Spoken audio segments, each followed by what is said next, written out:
screen that I've got Andre Berto on the line. Andre, are you there, my friend? I'm here. Oh, man. Oh, you're a difficult guy to get a hold of. How are you feeling tonight, man? Good. Good, good, good. Oh, my gosh. We have so many things to talk about. First of all, congratulations on probably the biggest stage of your career, getting that awesome knockout of David Estrada just last weekend on the undercard of Kelly Pavlik, knocking out and becoming the new middleweight champion. What was it like getting a knockout on the grandest stage of your career right there against David Estrada? Man, definitely, definitely huge moment for me. I mean, going into a fight, counting out my few people just because it was such a big fight with such a, tough opponent. But, we put in a lot of work in training camp to stay focused and we came out with a terrific win, Saturday night. How hard do you think he was hitting there? Was that the hardest you've been hit in the ring, or have you been hit harder than that? Is that the hardest you've been hit in the ring, or have you been hit harder than that? Actually, he got a little pop, man. Probably, so far, in the pros, that's probably the hardest I probably got hit with in the pros. I mean, I think probably those little red gloves had a little something to do with it, too. It just felt like I was just getting hit just with straight hand wraps. It was crazy, but we pulled through it and, came out with the still a win. You got to look out for those Latinos. Let's go back in time, Andre Berto, if you would, sir. Let's go back to little Andre when you were a young guy. When's the first time you put gloves on? How'd that all start? My dad used to go to the gym actually, just to get like a little workout in, and I was a real high school kid growing up, and I think that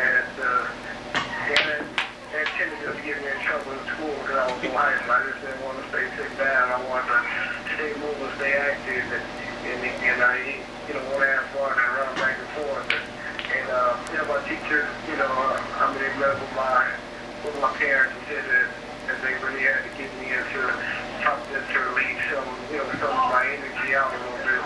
And my dad started taking me to the gym with him when I was 5 years old. And when I was like 5 years old, that's then, truthfully, I just fell in love with it, and I just had to, I never, get straight away from it. That else was that. Now, I got to tell you, Andre, I am a school teacher, and and I might have 10 or 12 little Andre Bertos running around in my room at any given time. Are you telling me that one of these kids? I was a little crazy when I was really keep your eye on. I would have ended up in the closet and ended up in the bathroom, ended up wandering outside. I was one of those type kids. So you're telling me one of these little kids might be a future world champion, that I should take it easy on him? Yeah. You're right. I'm take it easy on him. And show him why he's in there so Okay. let a lot of energy out of there. Okay. Well, one of the traditions here on Bolo Punch is to talk about amateur careers, because we're firm believers in amateur careers, and you don't get much better than Andre Berto's amateur career. I mean, all the way up through, I mean, all the medals that you got.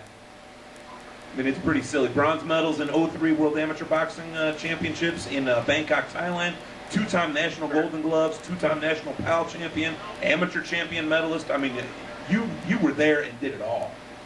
Yeah, definitely. I think that was a big part of the LP part of my life, man. And it just helped me, mature more, as a man.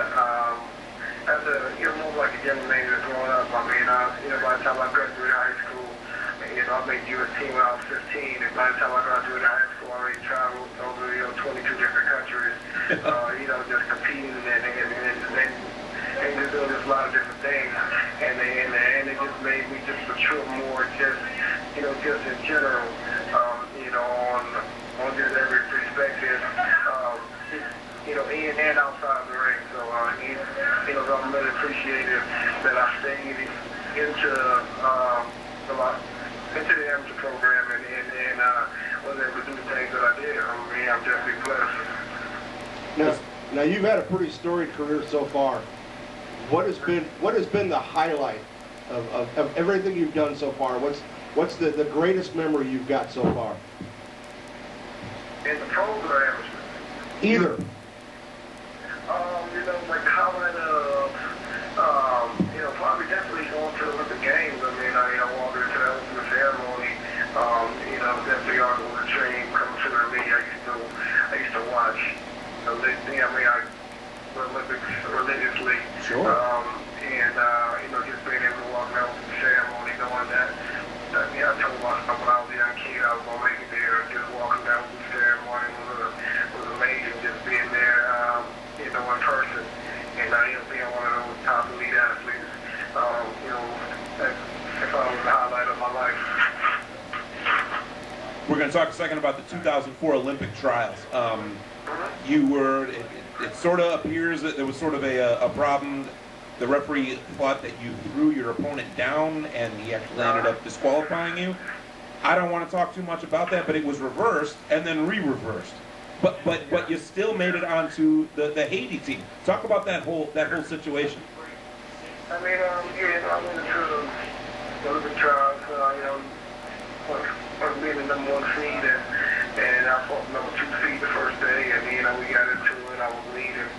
He wanted to hold me. I wanted to knock him out, and tried to, you know, just wrestle him off me. He fell to the ground and gave a good act on how bad he was hurt. So I got disqualified, and we saw the protest. They reinstated me back in, and I fought again and won. And basically made the team, and they came back from their first decision and reversed it after I won all my fights.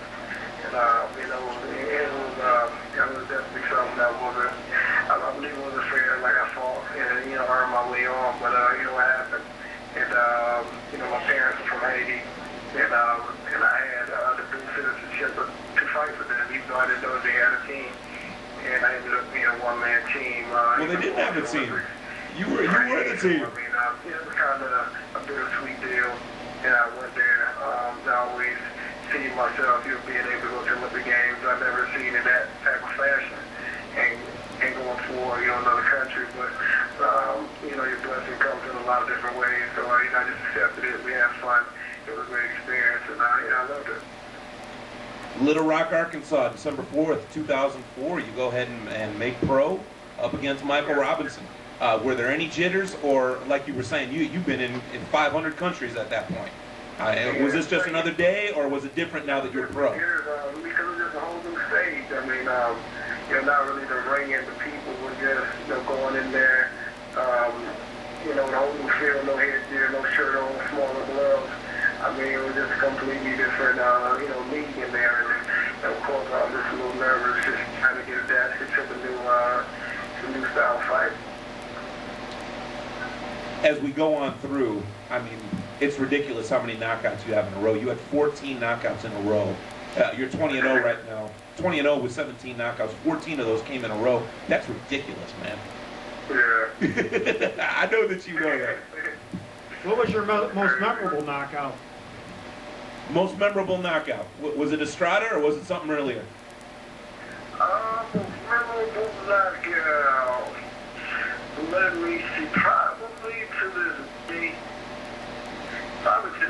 Maybe Estrada. I mean, we had a lot of other knockouts, a lot of other good knockouts. But I think this right here is the most memorable because it came in the 12th round and came with such a, you know, high crowd, you know, high profile fighter. I mean, there was a lot of toe-to-toe action in that fight. I mean, rounds 1 and 2 was just blistering, and then slowly you took over. Well, round 3, they were even saying that it would probably be round of the year on HBO. That's what the commentators were saying. That was outstanding. And your left jab. Yeah, now we talk a lot about jabs out there. I just, you know, we working with the camp. I just wanted to make sure they were doing what I wanted to make sure the jab was going to be useful. I mean, you know, my last fight, you know, before the shot fight, I didn't throw no jabs at all. I didn't throw no body punches at all. So I was in camp. That was the main thing we were working on there. You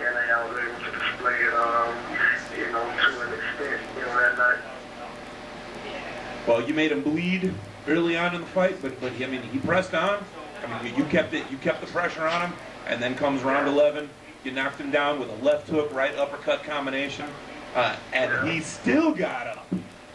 So I mean, that's got to tell you something about David Estrada. At least he was there to fight you. Oh man, David, he was tough as nails. Man, I kept hearing about him. That's the thing. I heard a lot about him. I heard how tough he was. And I seen how how tough the time he gave Shane Mosley. I seen how tough the time he gave him coming to Tron. And I knew he was gonna come to fight.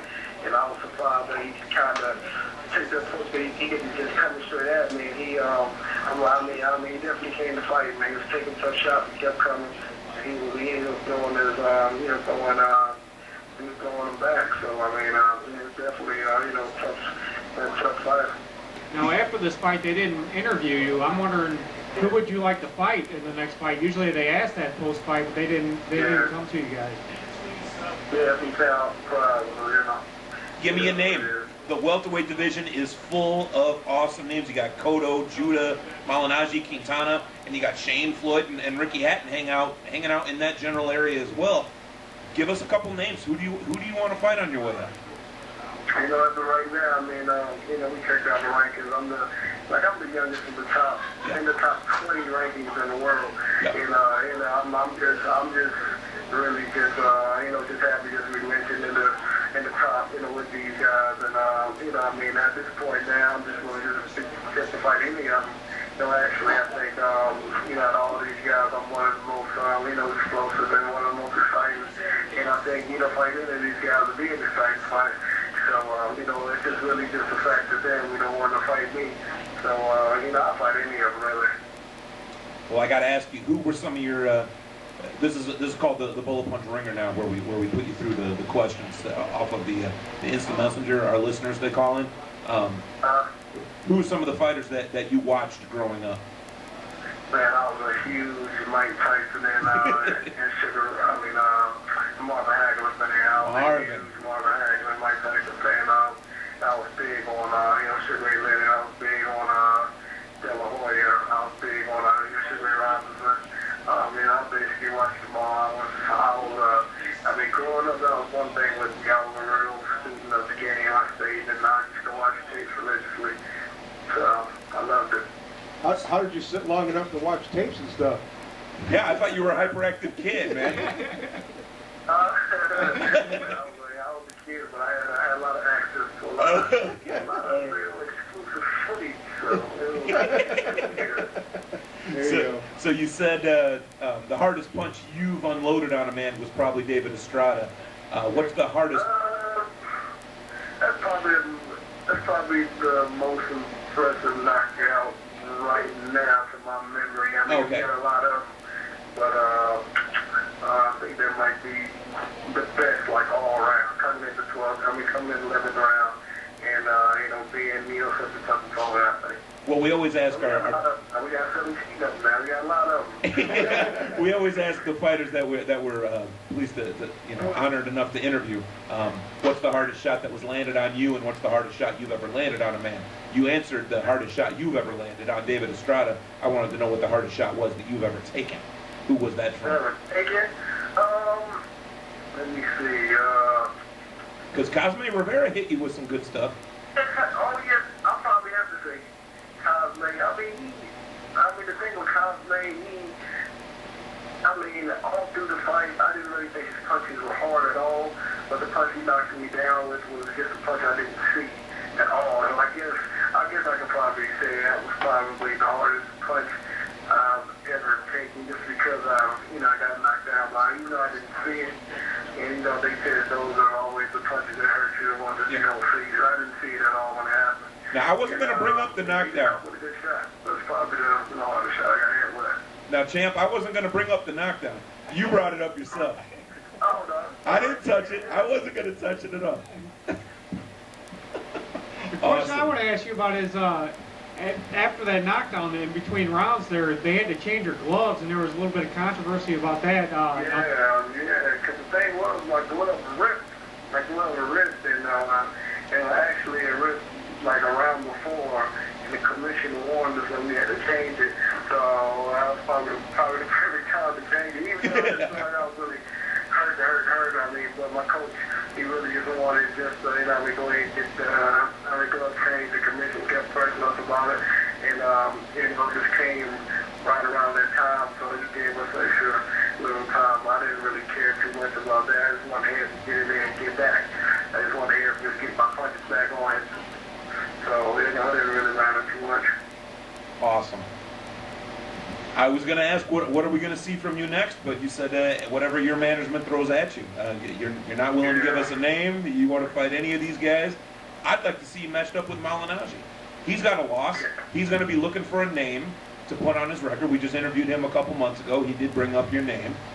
I think it could be interesting. I think styles make fights, and I think a puncher that can box like you up against a guy that does not hit hard but does box rather well in Malignaggi, I think that's damn near a super fight for 08. What do you think?